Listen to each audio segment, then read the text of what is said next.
Hello, it is Wednesday, December 8th, and I think it's right around noon. Um, I got a little bit of a different background. I've sat in this chair before, but it didn't have a Christmas theme behind it. So we've got the stockings up, some Christmas decorations. The tree is right there. We have a nice, tall, skinny tree. And Ryden's excited about Christmas. So I thought I would do an update today, and rather than on Saturday, well, this past Saturday I didn't do one, so I'm doing one today. I've skipped a few Saturdays here and there. So I had a treatment yesterday, and I hope I stay on track here because my concentration isn't as great. I'll tell you today what I'm going to do is, well, I want to thank you for your prayers and a lot of contacts that I receive via text mostly, and then some phone calls.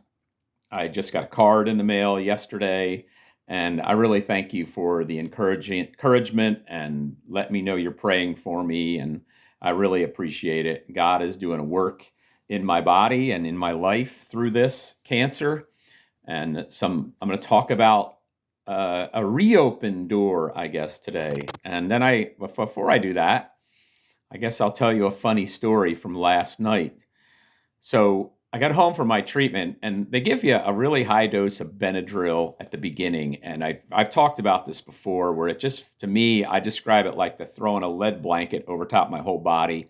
I just go kind of limp and feel terrible, and I fall. I sleep probably off and on up until about 1 o'clock for that treatment, and then start to wake up and come out of it a little bit, and they finish the treatment. And I'm usually one of the first ones there, and I'm almost always the last one to leave.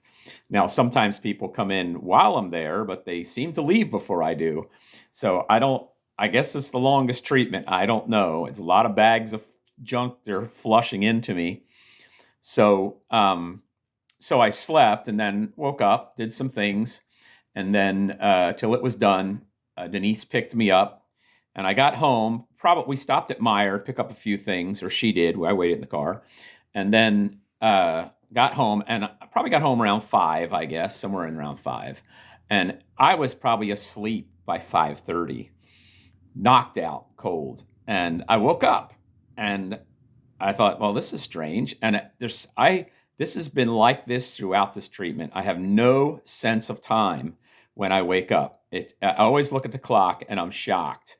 Usually I think it's a lot later than it is. There'll be times I'll go to bed at 9:30 and I'll wake up at 11 thinking it's 4 in the morning and it's 11 o'clock. Like I hardly slept. So I woke up and I'm guessing it must be 4 in the morning. So I expect Denise gets up probably 4:15. So I'm thinking the light's on out there. She's probably sitting out there in her chair reading her Bible. And I get up and she's not there. And I walk through the house and I holler for her because and I look at the clock and it's 8 o'clock. And I thought, this is an analog clock, by the way, I'm looking at. And I'm thinking, that's key. I'm thinking it is 8 a.m. They've already left for school. So I yell. I never looked out the window. No one answered. Hey, I'm hungry. I'm going to go in and make breakfast. So I went in. I made my 3 eggs, 2 sausage links, and gluten-free bagel, and sat down to eat it. And the door opens up, and it's Denise and Ryden. And I'm like, what are you doing home? I thought, did school get canceled? And they said, no. Denise said she took Ryden to the village council meeting with her because she was asleep. So it was not 8 a.m., it was 8 p.m. I was eating my breakfast at 8 p.m., but I was hungry, so I finished my breakfast. So anyway, that's chemo on the brain for you. So the other story I wanted to tell you was a reopened door. Over the course of this chemotherapy and my updates, somehow, and I'm still not even sure how, I've never asked him, I got a friend request from a neighbor when I was growing up as a kid. His name is Sam Mountain. I wasn't as close with Sam as I was with his younger brother, Joe. We used to call him Joey. I hope he gets to watch this. I sent him a link to my YouTube channel. I'm sure he will.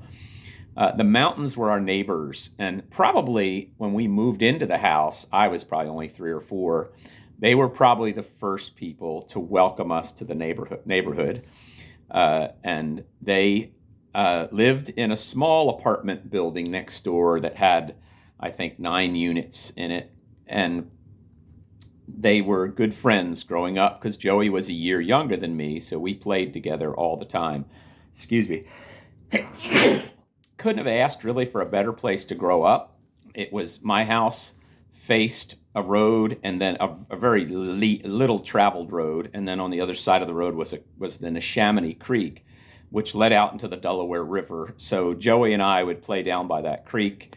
We would fish for sunfish and catfish all the time. We'd wade out into the creek, throw rocks into the creek, just fool around. A great place to grow up. And I can remember the neighbors. The other side was the elder couple, the Givens, Mrs. Stevenson, a widow, and Mrs. Potter down the road, another widow, that just always welcomed us little kids up on their porch to sit and talk with them. And I'm sure Joey remembers those days too.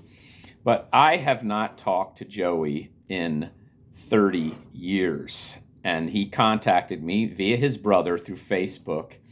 And then I sent him my phone number. And on Monday night, he called me and we talked for about 45 minutes, had a great talk. And I just want to say this about the mountains, the mountain family. I'm not talking about the Rocky Mountains or the Appalachian Mountains. I'm talking about the mountain family. They were those weirdos that lived next to me that went to church all the time. We were not Christians. We were not saved. No, we were nominal Christians, but none of us knew the Lord as Savior at that time. And we were Christian in name only, for sure. But the mountains always went to church. They loved the Lord. They loved the Bible. I still remember, Joey, your mom sitting out in that front porch reading her Bible.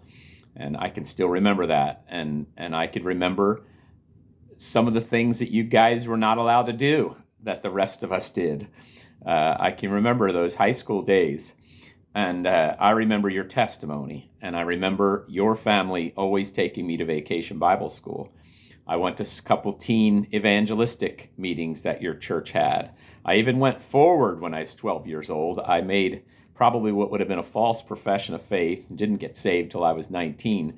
But there was a lot of seeds planted in my life, and I think of my cousin Cindy, my whole family really, by the Mountain family and their testimony, their love for the Lord, their desire to reach people for Christ. Joe's parents, Joe and Sam's parents, Tom and Joanne, have went home to be with the Lord some years ago. Joe's dad died relatively young. I think he was 59 years old. His mom died, I believe, some 15 years after that. Sam is a pastor in, Joey told me this, what's the name of that town? Near Asbury, New Jersey. I want to say Rodeo Town, but that's not what, Cowtown, New Jersey. And he's a pastor there. And I'm just so thankful for the Mountain family and the impact that they had on our lives. I kind of think about Cindy. I hope my cousin Cindy watches this too. Poor Cindy. She had to play with all those boys growing up because her and her mom lived in that apartment for a period of time. And she played football with us. She went fishing with us. She put up with all our rough housing. And that's I appreciate that with Cindy. So anyway, Cindy's going to think of a lot of memories there as well. So anyway, I think I'll end it right there. I just wanted to share that with you, how that this diagnosis, this cancer situation has reopened, I guess, some of those doors, and I'm thankful for it. And hope Sam and Joe have an opportunity to watch this, and just another shout out to you guys. So everyone have a great day. Thank you for watching, and I appreciate your prayers. I feel pretty good today, but I know over the next week it's going to get kind of rough. So I appreciate your prayers. Thank you. When that video ended, I realized that I'd forgot to mention my hat. I try to point out my hat. I have not worn this hat this time, and you can see it's pretty beat up. I bought this hat in, I think it's Williamsport, Pennsylvania. It's where they play the Little League World Series every year, which is where my brother-in-law David and his wife Becky live. And Every town Denise and I ever go to, we go to any thrift store we see. Goodwill, Salvation Army, we love thrift store shopping. And I found this hat, believe it or not, brand new with the tag still on it. Doesn't look like it's a work hat. I'm no fan necessarily of Pitt, but that's not far from Pitt and relatively close. And I thought, well, this will remind me of that visit to Williamsport, Pennsylvania. I hope I'm remembering right, Williamsport, wherever they play the Little League World Series every year. But that's the story behind this hat. Thought I'd throw that in at the end of the video.